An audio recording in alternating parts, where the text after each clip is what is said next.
As a copywriter, I've got a pretty keen interest in everything related to email marketing because it's got such a high ROI compared to all the other avenues. And that's why I loved this conversation with Khaled and the valuable insights he shared. One of the main topics we discussed was brand personality and how to maintain that authenticity while implementing the accelerating technology of AI like ChatGPT or Midjourney. He even let us in on his most effective strategies for customer acquisition and retention, some of which I've never heard before. And the best part is he assured us that yes, there is such a thing as data overload. So if you're looking to become an email marketing go like Khaled himself, now's your chance. Welcome to Popup Advice, the place where masters of entrepreneurship, leadership, and e-commerce reveal their secret tips and tricks for becoming the top dogs in their field. This podcast is powered by the Popup e-commerce platform. So if you want to immediately apply the exclusive strategies that you learn here right into a successful online business complete with custom journeys and multiple storefronts, check out popup.store today. Let's dive in. So for those who aren't aware of you and what you do, could you just give us a little synopsis of the field that you're in and the work that you do? Yeah, absolutely. So I work in e-commerce, and I'm just a guy who's been obsessed with e-commerce for the last 5 years, actually. I got my start, I think, probably watching some Tai Lopez in his garage type of video that got me into drop shipping. So yeah, I just got into the whole drop shipping world. My first 4 projects were utter failure, and then the 5th one really took off. So I scaled that to a 6-figure store in the span of a month, and then equally fast lost it all when I got banned by PayPal and Facebook.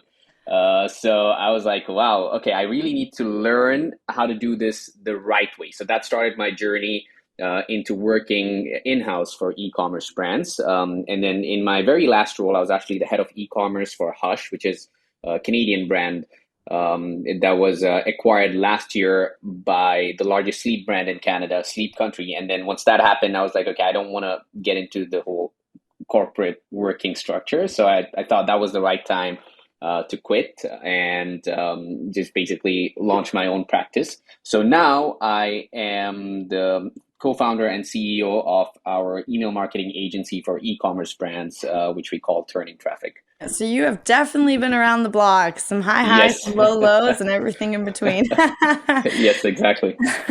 That's terrific. Well, speaking on email marketing, this seems to be the topic for many e-commerce merchants. I'm curious to know what your opinion is on where and how it should be implemented, especially in the sense of retention strategy to enhance the customer lifetime value. The most important thing when it comes to retention is actually your product catalog, right? Like if you don't have a good replenishable product that somebody would like to replenish, then it's hard to retain people. And also if you don't have complementary products that can be sold, it's also hard to retain customers because they don't have anything else to buy. So for example, when I was working in-house at Hush, and we just used to sell weighted blankets, right? There was not a lot, like if you buy a blanket once, but then what's next, right? Like they're not going to buy another weighted blanket, at least not for themselves.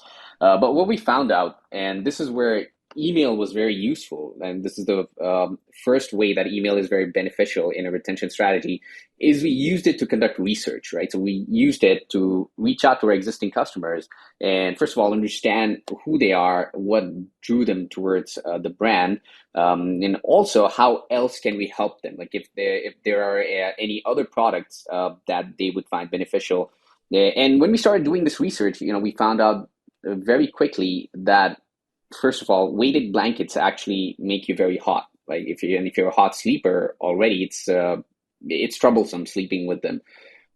So very quickly that turned into a product with cooler fabrics, like made out of bamboo, that actually are cool to the touch, right? So that became a product that we could then sell to people, and then also we branched out into other products with the same material, like cooling bed sheets. And etc. Because if somebody is a hot sleeper, then cooling sheets are actually very appealing to them if that means cooler sleep. So just by using email to research our customers, we were able to figure out what kind of complementary products we can introduce to get them to come back and buy again. So that's one way in which email is very useful. The second way is just that communication, right? Like being able to reach out to existing customers and letting them know that you have good complementary offerings that they can also use. So automated flows, whether you send that out as soon as somebody purchases or after a certain time period has lapsed. What you can do actually is if you're a brand using a tool like Triple Whale, you can very easily see what the relationships between products. Like if somebody buys product A, what is the next product that they're more likely to buy, product B, C, or D, and what is the average time frame after which they buy. And once you know all of this data, what you can do is create post-purchase flows that match the time period after which somebody usually buys a second product, and then you also know exactly what product to promote in those flows. So that's how we think email fits into a retention strategy. Definitely. Well, and I think this is such a big component of growth right now because we're looking Yeah. at such high customer acquisition costs, which is kind of where I want to direct the next question for the strategies that you've seen, email marketing specifically. I know a lot of people are focused on how do I increase my ROI just because of Yeah. those high expenses at this time. So, what have you kind of seen to effectively acquire, new customers? So email marketing can actually help you lower your customer acquisition cost. And I want to discuss it very specifically in the context of two automated flows. The first one being your welcome flow, right? Mm. So that's when somebody comes to your website and then you can trigger a pop-up and offer them. And this is what most brands do. They'll offer like a 10% discount or something similar in exchange for somebody's email address, and then trigger a welcome flow based on that. Now, that's obviously great tactic, and I would say it's very common in e-commerce now to do that. But you can actually take it a step further, right? And the way to do that would be when you're collecting that email address from them, ask them a question. And this question should be anything that helps you to segment your cold traffic, basically, right? So, for example, we're working with a brand that sells red light therapy devices, Mm. and there's many different reasons why customers buy from them, ranging from treating skin issues like eczema, psoriasis, or acne, or also for muscle recovery purposes, like athletes often buy it for healing from injuries faster. Well, if you ask them when they're signing up to indicate what is it that brought them to the store today, like what is the primary benefit they're looking out of this product, and if they indicated that, then you can actually trigger a much more specific welcome series, right? So anybody who indicates that they're here to treat skin issues gets a customized welcome flow that focuses very heavily on how this product is useful for what they're looking to do, versus if you're an athlete and you indicate that on the pop-up, then you receive a very different flow which focuses on how this device actually helps with muscle recovery. So that's one way I think that we can effectively use email to lower our customer acquisition costs by using data collection to customize the email flow that we send out and make the messaging super specific to the customer's problems. The second way I would say is in your abandoned cart flow. Uh, Unfortunately, I often notice that most people just turn on the default abandoned cart flow, which will have a message like, "Oh, we saw you on our website. Come back," right? Something very basic like that, and that's unfortunately what most abandoned cart emails seem like. If somebody's abandoning your cart, they haven't gotten answers to some important question that they have, right? Like for example, if you're selling, let's say, a light-based hair removal device. A common question that people have about a product like this is if you can use it if you have tattoos, Mm. right? So the right approach with abandoned cart emails is to figure out what are these questions that people have that might stop them from purchasing the product. And you can do this, you can run a survey with your customers, or you can get on the phone with them, have in-depth conversations to figure all of this out. But yeah, make a list of objections to purchase that would stop somebody from buying, and make sure that you're answering these in your abandoned cart flow. Also, social proof helps a lot. So this is also a great opportunity to start picking reviews for your products that also tackle these specific objections in them, and inserting them in your abandoned cart flow as well is going to be very helpful. So that's another strategy that we can use to bring down your customer acquisition cost. I think our minds, when we think of marketing, we think of Yeah, talking all the time to our customers and being the yeah, ones with the mic, right? I love what you kind of say of like turning that over and giving them the space to give that feedback and like actually understanding your customers so you can cater messages that are relevant and impactful. So I think that's absolutely. huge. I think that's kind of funny because I think when people hear that, they're like, oh my goodness, I need all this data on my customers to be able to make informed decisions, to Yeah, make those custom recommendations. Um, so I feel like there could be this era of people going crazy over metrics and measuring stuff. Is absolutely. there a way to overkill that? Are there things that you think are a necessity to measure, things that might not be necessarily so important?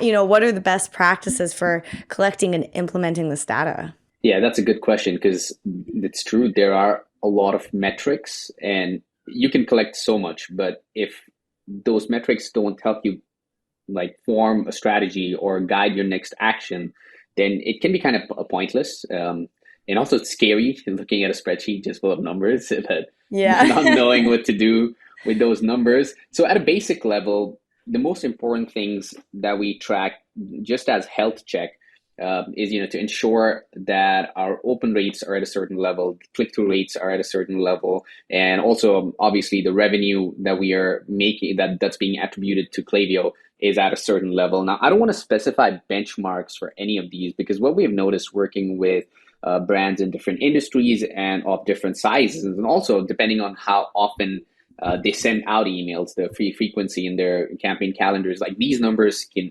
vary a lot, right? So the most important thing for any brand is to actually establish their own baseline, Mm. right? Like let's say your click-through rates are 1.5% or whatever, great.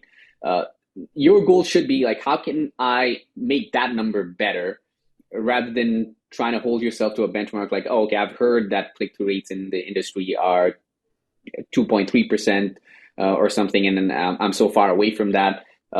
So yeah, I would suggest don't get caught up in narratives like that. Just focus on what is your established baseline at the moment, and how can you improve from there.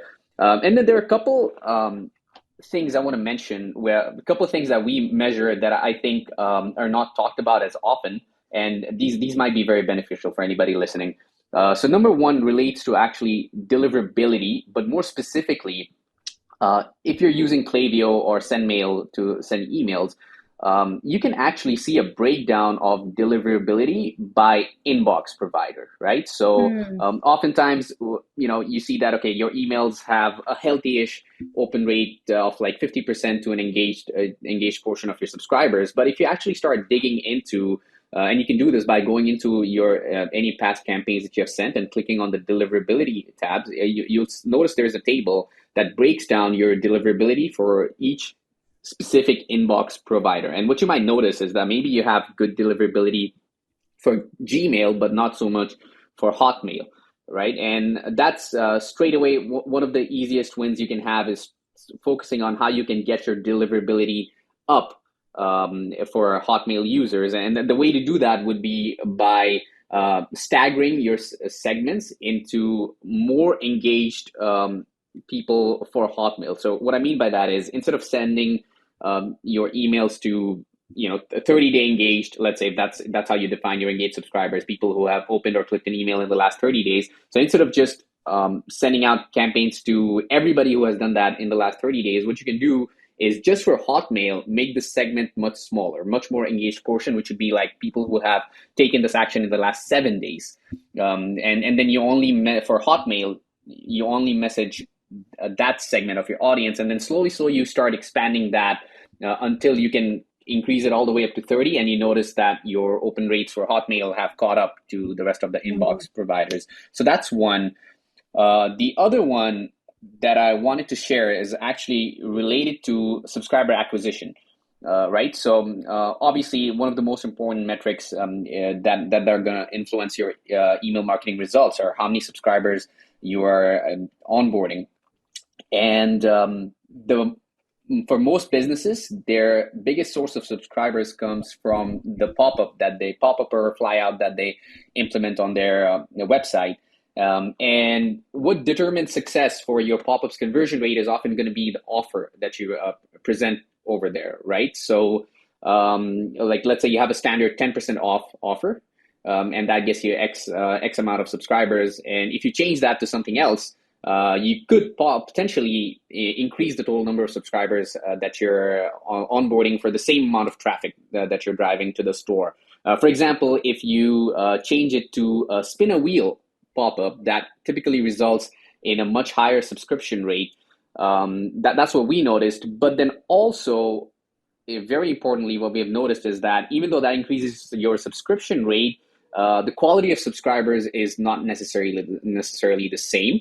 So you may be getting more subscribers, but they're low quality, and hence not enough of them actually end up converting into a customer. So another thing I would recommend measuring if you're taking your email marketing seriously is obviously test your pop-up, test different offers on your pop-up, but don't use the sign-up rate on the pop-up as the metric for judging whether or not it's working. What you should actually do is start tracking these subscribers for the next 2 to 3 months and see how many of them actually end up turning into a customer. And that is the revenue that you gain from these subscribers. That should be the final determinant of whether or not your pop-up and the offer that you have over there are working or not. Definitely. I think that's so important. It's easy to just look at the number at the base value without considering like what is the engagement or what's that actual contribution to the business. So that's very, very powerful, and I really appreciate that. Now, you talk a lot about ChatGPT, Midjourney, different AI tools and integration. So Yeah. I'm really curious to know if you think that there's a right and maybe even a wrong way to use these tools, when and where and how.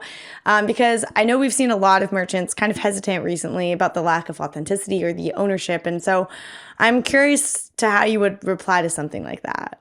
Yeah, for sure. So initially, when we tried using it, the content was not up to par in terms of we would get better results when a human was writing it. And when I say better result is our clients always preferred the work of human writers more. Recently, what we have been doing actually is playing a lot with the ability to fine tune GPT's model. So over here, what we do is we take the work that we have been using for our clients, all the content that we've been writing for them, and using that to fine tune GPT's model to come up with our own working model.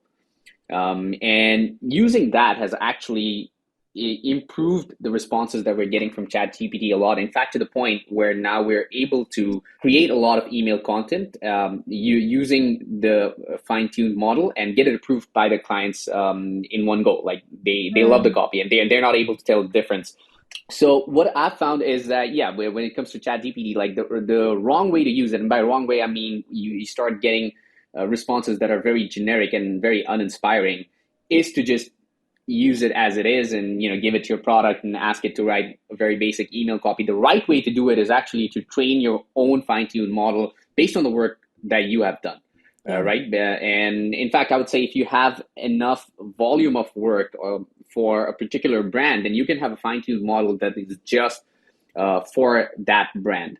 And in that way, yeah, you're able to, it really, where the advantage for us is that it really speeds up time to production. So now it does not take as long to create a piece of email as it used to. And we're also able to pass on any cost savings from that to our clients as well. So we find that to be a win-win situation for both of us. Now, Midjourney is a bit trickier. So the way we have been using Midjourney so far is that, so actually, first of all, if a brand is of a certain size, we haven't found much use of them using Midjourney. Because the way we have been using it is if, let's say, you have just a plain product picture, one way to bring your emails to life is to feature images that are vibrant, that feature the product in interesting settings. And oftentimes businesses, like some of the businesses that we work with, cannot afford, they don't have the same resources as the bigger businesses, so they can't really afford a $5,000 photo shoot that makes their products look very appealing. But what we're able to do with Midjourney is replicate some of these scenarios. Like, if you're working with a skincare brand, a lot of skincare content is perhaps shot inside a spa or, in a higher end washroom. And we're able to replicate a lot of these backgrounds and place Photoshop the product into it just to add a little bit more life to emails. Sure, fair enough. Yeah. Yeah. I really like that too. I think they say it's a combination of measures that create success. I Yeah. think that's what we see here. It's like bringing our own intelligence, but utilizing that technology to accelerate and enhance is very powerful. So Yeah.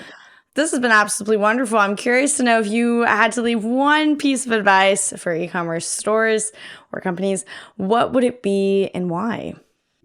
In my observation, in the last few years, we've really developed a very unhealthy obsession in e-commerce with Facebook ads and TikTok ads. Mm. Most of the time when I'm speaking with business owners, a lot of their focus is on the ads, which is not wrong. Obviously, it's a very important part of your business and you should have your focus on it.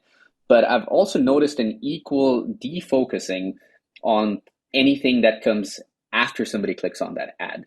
In the last few years, obviously we all noticed that e-commerce boom that came right after COVID, right? And ads were cheap at that time, and everybody was able to easily drive traffic to their website in insane volumes. But I think that has led to some bad habits, and one of those bad habits is not improving your landing pages and your email marketing at the same rate that you're working on your ads. When it comes to ads, it's very easy to think of like, oh, we need to test multiple different hooks and ensure that we are hooking our audience and they end up clicking and coming to the site. But then there should be an equal focusing on making sure that you are constantly testing different landing pages, A/B testing your product pages, and making sure that you're A/B testing your important email flows, right? Your welcome flow, your abandoned cart flow, and making sure you also have a good strategy for sending out your weekly email campaigns and measuring them properly to ensure that you're doing the best to convert all this traffic that you're driving. Otherwise, a lot of the money that you're driving, that you're spending to drive this traffic is just going to be wasted. I totally agree with that. I think it's very important to complete the cycle or to actually like complete the journey. Like you said, you don't want a shiny offer that leads to like an abandoned building. So Absolutely. Yeah. definitely, I appreciate that. Well, hey, this has been absolutely wonderful. For anyone listening, wanting to connect with you and the work that you do, what's the best place for them to reach out? Yeah, they can find me on LinkedIn. Just search for my name, Khalid Bashir. Or you can also book a call from my website, turningtraffic.net. Okay, brilliant. Well, we will send them your way. Thank you so much for your time. It's been great chatting. Great. It's been my pleasure. Thank you.